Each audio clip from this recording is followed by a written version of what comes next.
धन्यवाद अध्यक्ष जी। धन्यवाद। माननीय सदस्य श्री चंद्रशेखर जी।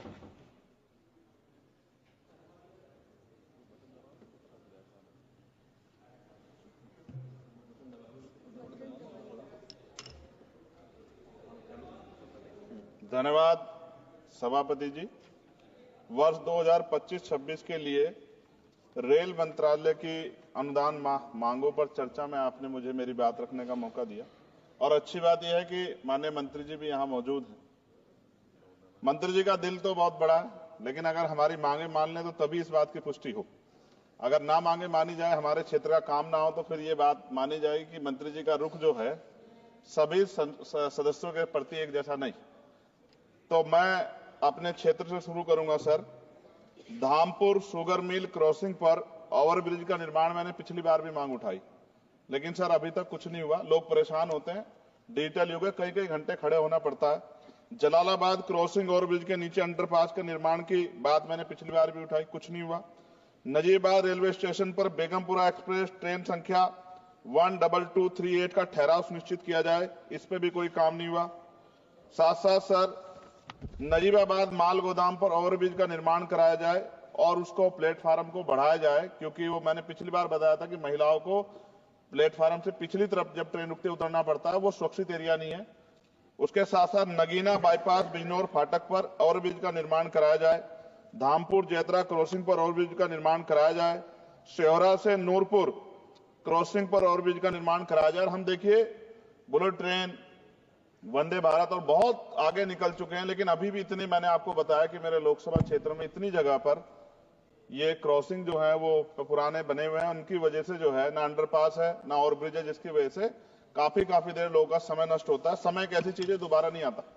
सहसपुर रेलवे स्टेशन जगह है मेवा नवादा पर देहरादून एक्सप्रेस ट्रेन संख्या 14113 का ठहराव सुनिश्चित किया जाए, क्योंकि वहां से बहुत सारे लोग जो हैं वो यात्रा करते हैं। सहसपुर रेलवे स्टेशन पर सफदरजंग एक्सप्रेस ट्रेन संख्या 14114 का ठहराव सुनिश्चित किया जाए।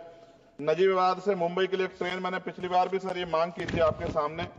साथ साथ सर रेलवे स्टेशन जो है हमारे क्षेत्र के, उनकी हालत बड़ी खराब है। एक दो पे आपने काम कराया, मगर मेरी मांग ये है कि सभी रेलवे स्टेशन कायाकल्प कराए जाए, उनमें उनका जो है जीर्णोद्धार हो की सुंदरता वो सुंदर लगे देख के। दूसरा, रेलवे में सुरक्षा व्यवस्था, कई घटनाएं हमने देखी जहां सुरक्षा व्यवस्था पे बड़े सवाल खड़े हुए। और एक तो हमारे लोकसभा के मेंबर ही थे राजस्थान के, उन्हीं का फोन वगैरह चोरी हो गया था अभी बाड़मेर वालों का।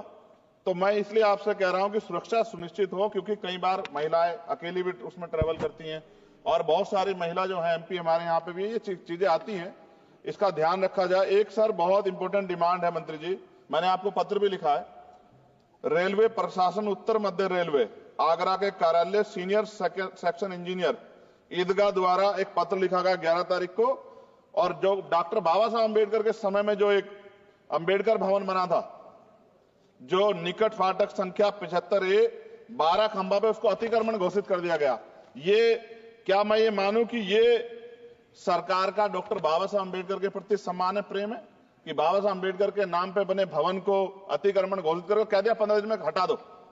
ये गलत। मैंने आपको पत्र लिखा है सर, इसका संज्ञान ले। दूसरा सर, सहारनपुर से लखनऊ तक वंदे भारत ट्रेन चलाई जाए। SC ST के OBC का बैकलॉग सर आपके यहां बहुत है, वो भरा जाए। कोरोना काल में बंद, पिछली बार मैंने मांग उठाई थी कि वो ट्रेनें चलाई जाएं। और प्रमोशन में भी SC ST OBC के कर्मचारियों के साथ भेदभाव होता है, इसको रोका जाए। मैंने पिछली बार लोको पायलटों की मांग उठाई थी कि उनको जो है 2 रात को 2 दिन ड्यूटी करने के बाद फिर ड्यूटी कराई जाती है, और वो लोग जो हैं फिर कई बार कई घटनाएं ऐसी घटती हैं कि एक नींद की झपकी लगी और एक्सीडेंट हो गया, और सारा दोष आपकी तरफ आता। तो अभी ये दिल्ली में भी एक घटना घटी और कई सारी ऐसे ट्रेन घटना घटती है, इसके लिए मैं आपको नहीं दोषी मानता, लेकिन मैं कहता हूं कर्मचारियों को उस तरह की सुविधा मिलनी चाहिए कि वो जब वो ड्यूटी करें तो अपने आप को परफेक्ट महसूस करें। लेकिन अगर ये इस पे ध्यान नहीं दिया गया तो किसी दिन कोई बहुत बड़ी घटना घटेगी, तो लोगों के जीवन की कीमत होनी चाहिए। ये इसमें रेलवे में अमीर भी सफर करता है, गरीब भी करता है, लेकिन अमीर के साथ अगर कोई हादसा होता तो वो चर्चा होती, गरीब के साथ हादसे की चर्चा नहीं होती। ये अनुभव है, हमने रेलवे में सफर किया और रेलवे में करोड़ों लोग सफर करते हैं। कई बार मैंने जो है ऐसी परिस्थितियों में सफर किया जब बहुत पुराने समय में, लेकिन मैं धन्यवाद करूंगा रेलवे का कि रेलवे ने हमेशा जो है अपनी जिम्मेदारियों को समझा, चाहे सरकार किसी की भी रही हो। लेकिन मंत्री जी, आपकी कोशिशों की मैं सराहना करता हूं, लेकिन आप ये देखिए, ये पर्याप्त नहीं है कोशिशें। जब बदलाव नहीं हो रहा, लोगों को सुविधा नहीं मिल रही है, उस तरह की चीजें नहीं आ रही है, तो ये पर्याप्त नहीं है। मैं सभापति जी खत्म करूंगा।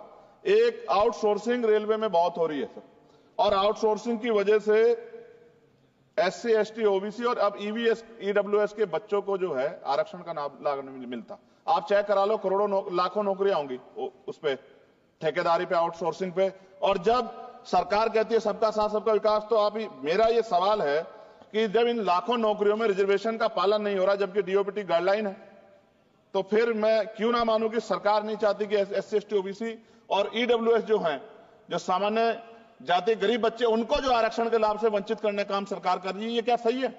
तो मंत्री जी, मैं उम्मीद करूंगा कि जब आप अपनी बात रखेंगे और जवाब देंगे, तो आप इन सवालों का भी जवाब देंगे कि इन क्षेत्रों में हमारे सर सभापति जी, मेरे क्षेत्र के लोग भी टैक्स देते हैं ना, हमारे भी हक बैठता कि सरकार के लोगों का काम होगा, सिर्फ हमारे लोगों का काम नहीं होगा जहां से हम जीत के आए।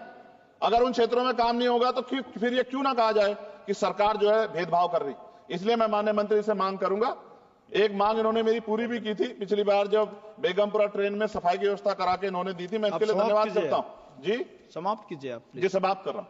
मगर मैं मंत्री जी से कह रहा हूं कि सर, हमारे यहाँ जो समस्याएं जो ये जेन्युइन समस्याएं, हम इनसे रोज 2-4 होते हैं, और जनता हमसे उम्मीद करती है कि हम इस बात को उठाएंगे तो उसका, मगर मुझे यह भी जवाब दे दीजिएगा कि ये जो उठाई जाती है इसका कोई फर्क भी पड़ता है सरकार पे? नहीं पड़ता, या सरकार सिर्फ इसको, सर मैं खत्म कर रहा हूं सर, लास्ट ही सेकंड में खत्म कर दूंगा।